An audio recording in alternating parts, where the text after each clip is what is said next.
はい、今回はですね、こちら宜野湾区公民館という上位便、はい、お話を、いただきますのはですね、玉那覇昇さんという便、よろしくお願いいたします。はい、よろしくお願いします。はい、お願いします。これ純選春日やびくてやさい、お笑いタレントルや便、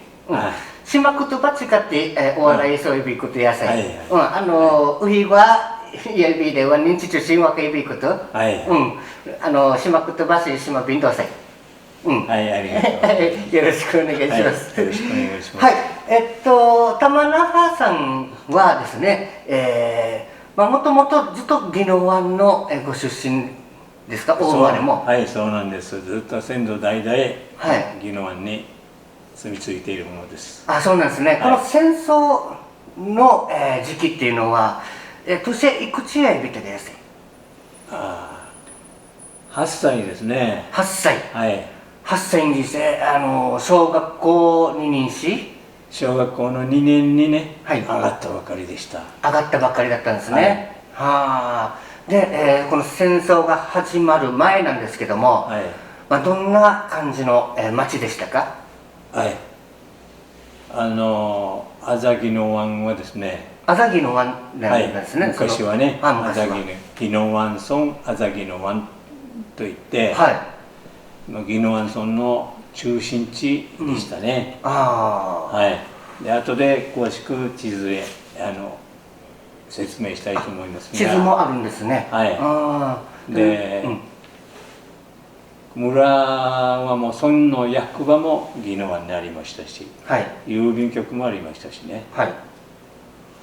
そして村はもう純農村で、こう人々は一箇所に集中して住んでおりましたが、で今あるこちらに畑がいっぱいありましたから、通って畑をするような。そうなんですね。純農村地帯の村でしたね。実際戦争が始まる、前日のこととかうべといびください。曜日とんど。どんな感じでしたか？まあ昭和19年のね、9月頃、先輩たちの記録によりますとね、9月頃、日本軍がこの宜野湾の村にも進駐入り込んできて、でもう兵舎もありませんから、私たちはみんな学校から追い出されて、学校は兵舎に早変わりしてね、でそれだけでも寝泊まりするところは足りないもんだから、村の大きいお家を家族は片隅に追いやられて、そこのイージャーは、この日本軍が寝泊まりするようになって、いざ戦争戦が始まった時、どういった感じでしたかね？戦争が始まる前に村の役員、区長とかね、役場で働いているこの役職員の方々とか、こういう方々が戦争が来た場合にどうするかというのを話して、その対策をやったみたいでね。以前にこの戦争が来るのを踏まえて、アンサーに皆さんがいろいろと、これちなみにどういう対策ですかね？一つはね、こっちに一箇所にいるのは危ないから、やんばるに避難しようという計画が一つあってね、また経済的に裕福な家庭の子供は、大和に疎開するというのもありましたけども、でもう一つは宜野湾空にはもうたくさんのガマがあるんですよ。自然語をね、自然にできた。後でこれこう仕組むこうで説明したいんですがね、このガマをここに避難できるように村中の人たちがこの整備して、大きいガマが9箇所あるんですよね。9箇所。はい。これも全部自然にできて。はい、自然にできたのが。小さいのも含めると10箇所以上あったの。地図でもはっきりしていますが、それをみんな各地域ごとに割り当てをして、そこで避難生活ができるように整備をして、戦争がいよいよもう来るんだなという感じで、各家庭でもまた屋敷内にこの防空壕を、小さい防空壕を掘って、こう飛行機が空襲が始まりましてね、で艦砲射撃もだんだん激しくなると、一時期は家庭で生活をしながらこの飛行機が飛んできたという時にはこの警報がこう発せられるから知らせるんですね。知らせがあってね、その時には我慢に自分のこの屋敷内の洞穴に避難したり生活をしていましたがね。これはまた警報にして朝なでとか夕さんでとか夜とかもう関係ない。関係なくてもう、どういうふうな仕組みになっていたかはわからないんだが、みんな防空壕に避難しなさいというこう知らせがある時には。それから、こうガマがジノン海や、合計9個ぐらいですか、大きいガマがあるって聞いたんですけども、そちらにもう避難されたんですか？はい。でこの艦砲射撃がね、こちらはもう主にこちらの西海岸沿いに米軍の軍艦がぎっしりこう押し寄せてきて、そこからもう昼夜となくこう弾が飛んでくるわけですね。艦砲と言っていましたけど、軍艦から発せられるこの弾がどんどん飛んでくるわけですよね。で艦砲射撃と言っていますが、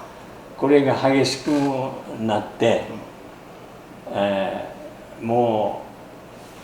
う前もって整備したガマに避難した方がいいということで、皆さんガマに、各隣組ごとに割り当てがありましたから、私たちはこの戦時体制で8番組と言っていましたがね。割り当てもあるんですか？割り当てがあったんです。だから割り当て外に行くのは原則としてできない。だから各この家族数に応じてガマの広さを考えて割り当てだったんですね。これもまた戦争が始まる前に君とおるありえる。そうこれはもうあざでね、あざの幹部が集まってみんな割り当てされたガマにこのみんな避難をしたわけです。でも結構徹底されてたんですね、そういうの。このガマの中や赤ん坊とかはいました？はい。だから私の一番末の子もまだ誕生そこそこ、また兄貴の子供も同じように、生まれてまだ1歳ちょっとぐらいの子供たちもいますからね。その子たちはおっぱいがあるから、まだおっぱいでね。でも大変な時期ですよね、生まれちゃけ。そういう生活がガマでのどのくらい続いたんですかね。それはもう約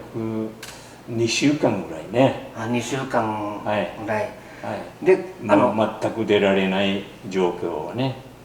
ノブルさんガマでの生活が2週間続いたということだったんですけども、そのガマを出るきっかけは何だったんですかね。これはもう米軍に捕虜になった米軍に捕まえられたああ、そうなんですね。見つかったんですね。見つかったね、米軍に見つかって、ガマから連れ出されていくということなんですね。最初はガマの入り口からこの玉みたいなのがコロコロっと転がってきて、これが入り口の近くで爆発したんですね。これは脅しだったと思いますが、そこに米軍が来たよということが気づいて、みんな入り口近くの人たちは奥へ奥へこういうふうに行き下がっている時に、こう人がいないところに投げ込むというよりは転がすようにして転がってきて、何の玉だったかわからないんだが、そこで発火して、そこの家族の持ち物に火が引火したんですね。引火してね、煙が立ち込めてきたんですよ。そして、毒ガスかもしらんと言って大人たちは、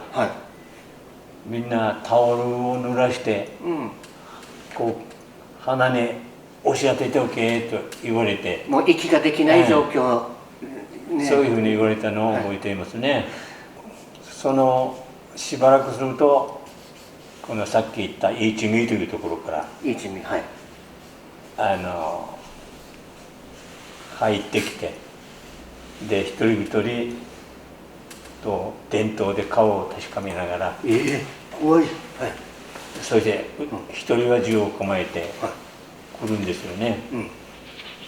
でもういつ発射されるかもわからないからビクビクしながら、うちの近くまで寄ってきて、私の家族の隣の人はもう怖がってだったのかわからんが、顔も出さないで布団の中に潜り込んで、顔を見せないんですよ。だからそこをめがけて弾が発射されたんですね。で後で分かったんですが、この家族は3名は亡くなったんですね。そうなんですか。怖がってこう毛布にくるまっている中、もう言うことを聞かないからって言って顔出しなさいっていうこと、そういうのも言わなかったと思いますね。隠れているのは日本語かもしれないと思ったのかね。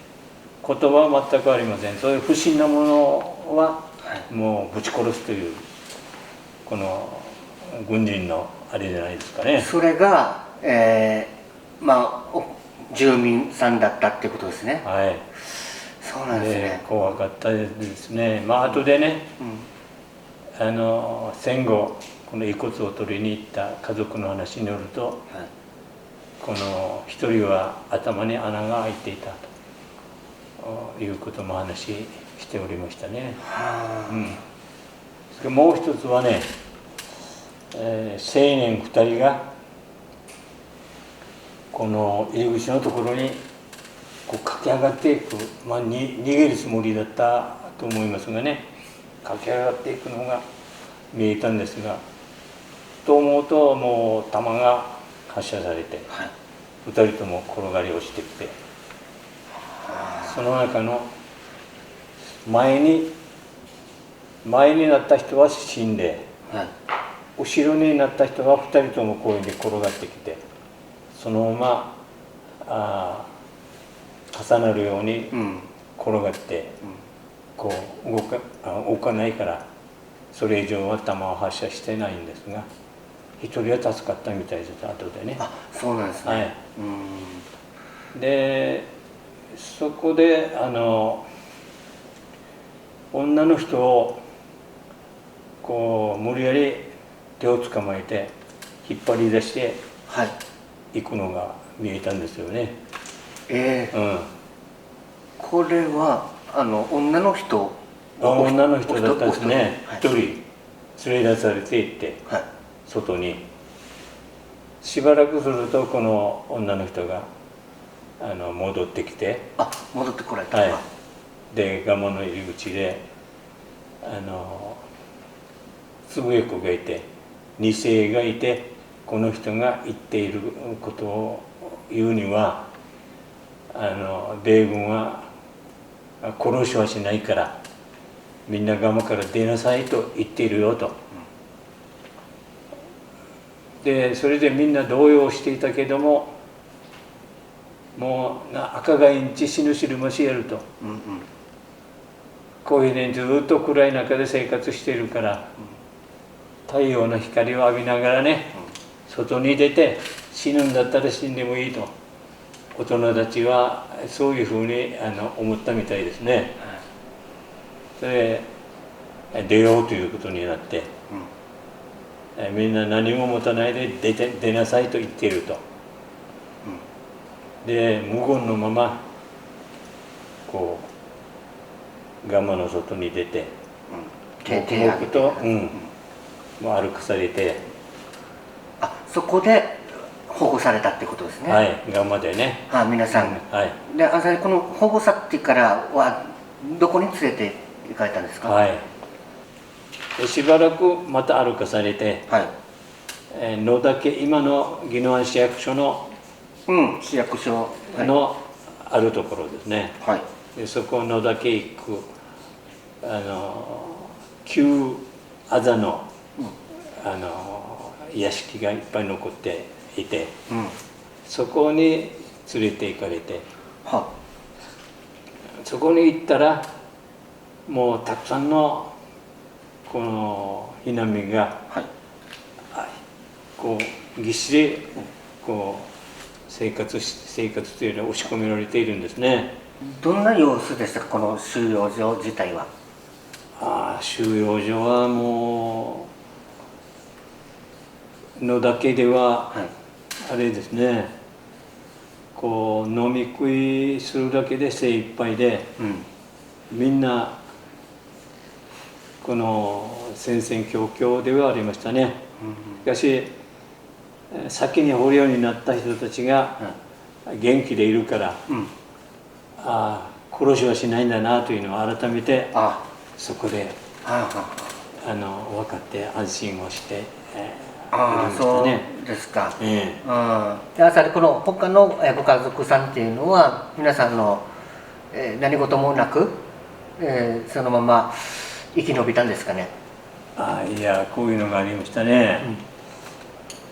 この前トゥールガマというところで今避難生活をしていたということですが、で戦争が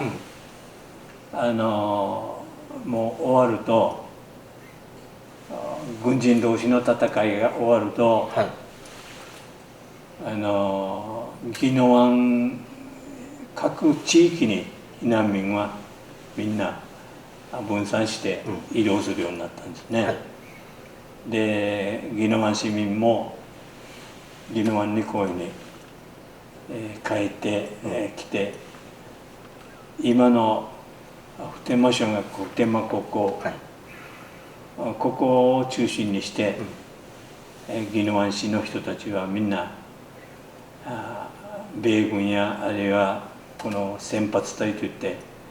沖縄の大人たちが宜野湾市民のこの避難所を作ってあったんですよ。この米軍の資材などあるいはテントなどを使ってね、たくさんのこうなんとか寝起きできるような建物をいっぱい作って、宜野湾市民はみんなそこに今の野岳とか天満1区2区3区、そこにみんな収容移動してきて、そこで宜野湾市民はまた収容生活が始まったんですね。こちらにのぼるさんも一緒に、はい、みんな一緒に生活をして。どのくらいの期間ですか？そこではね、1か年半ぐらい。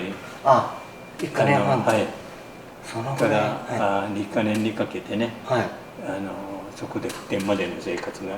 収容所生活が始まるわけです。結構長いですね。はい。2年間収容所生活が。はい。で、その時までは少しは米軍からの食料の配給もあったけれども、それがもう途切れると、もう食べ物にも苦労してね。もうこれ終戦した後も、はい、また飲む人とかもし、もう食料がもう全然ないということで。ないという状況が続きましたね。で、その時にね、普天間での収容所生活の中で、一番下の末っ子が、まだ、誕生から1歳半ぐらいかな、時に病気でそこで亡くなったんですね。後で聞いたら、マラリアだったんじゃないかなというふうに聞いていますけどね。で、家族は一応、戦争で食糧難で病気の蔓延などで亡くなったのが妹で、その他はもう元気でね、普天間での生活で、その時にも学校も再開されて、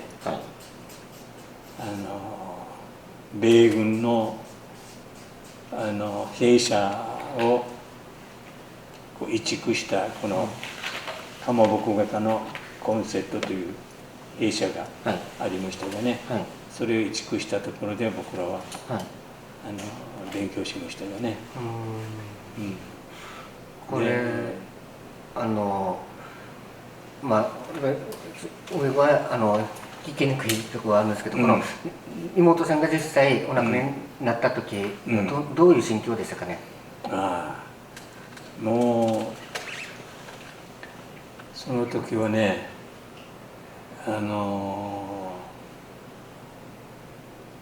家族みんなこういうね、戦争でもね、無事に助かったのに、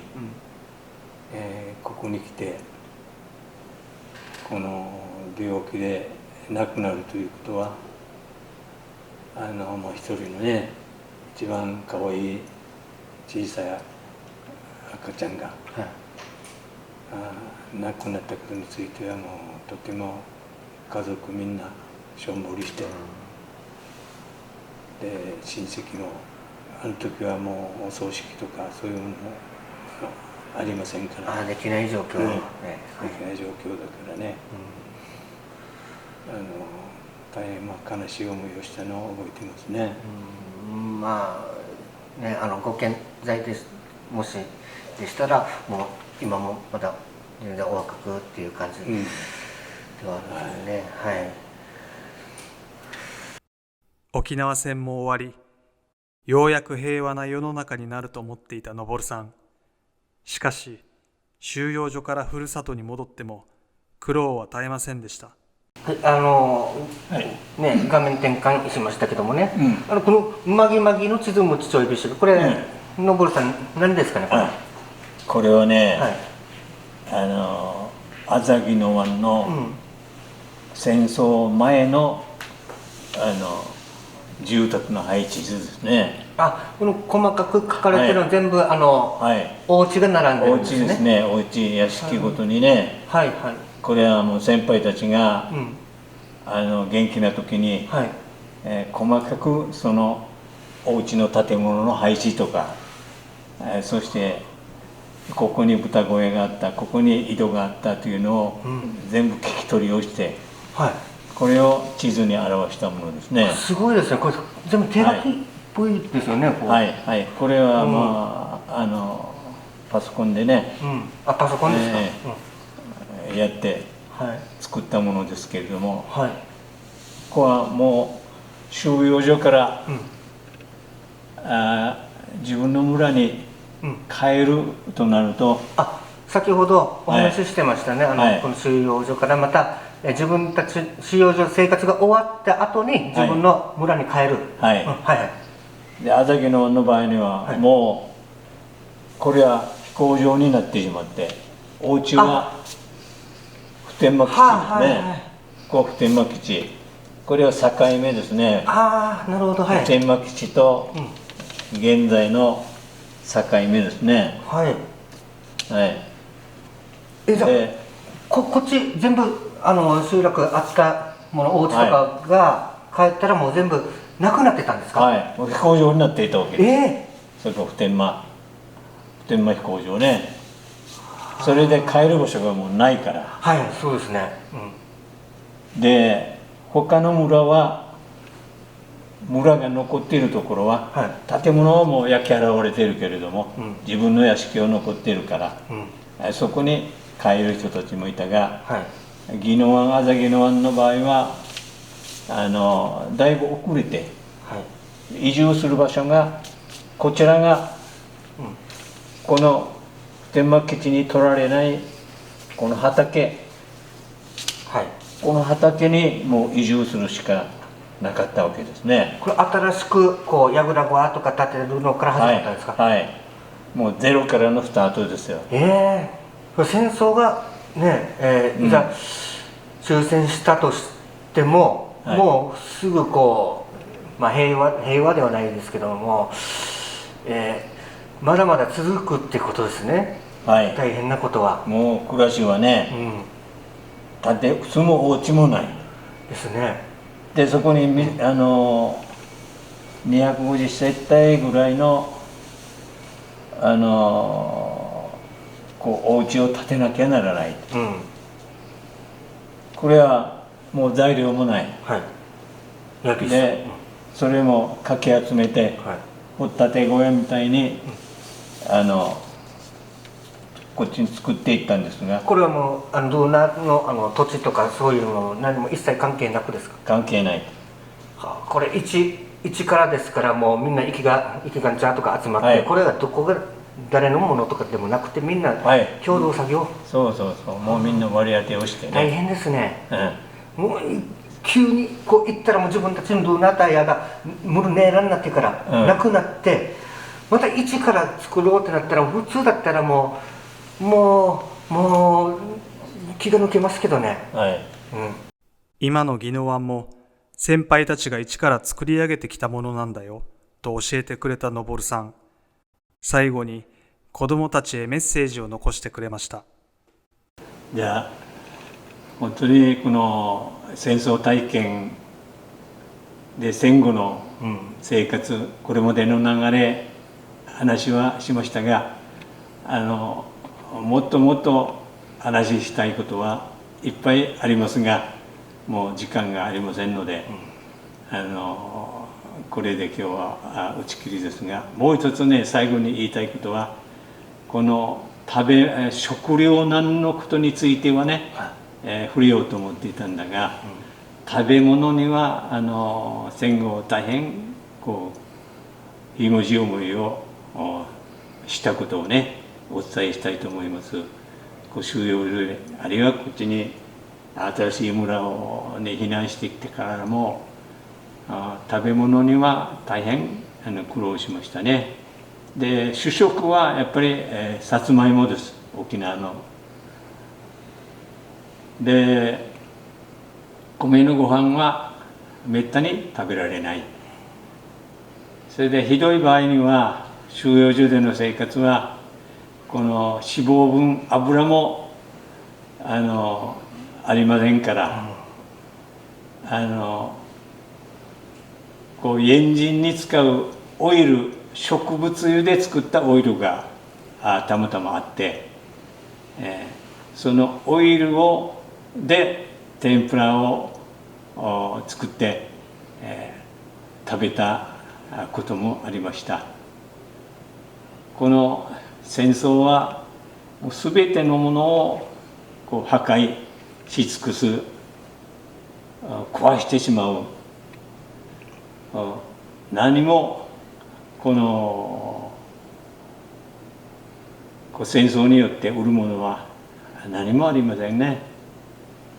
で多くの人が死に、そして村は全部焼き払われてしまう、そういう状況からの先輩たちの苦しいこの戦後の生活を振り返ると、もう二度と戦争はあってはならない。これはもう私の切実な思いです。もう皆さんでぜひどのようにしたら戦争が起こらないようになるのか、それをみんなで真剣に考えて、将来の沖縄、将来の日本、大きく言えば世界中の人たちが平和で生活ができるような世の中を作るには、一人一人何をすればいいのかね、そういうのをみんなで考えて話し合って、これからの世の中のことについて関心を持って、みんなで考えてほしいと思います。はい、ありがとうございます。とっても貴重なお話いただきました。玉永信さん、本当にいっぺんに増えてみた、ありがとうございます。いやもう本当に、はい、今日はありがとうございました。ありがとうございます。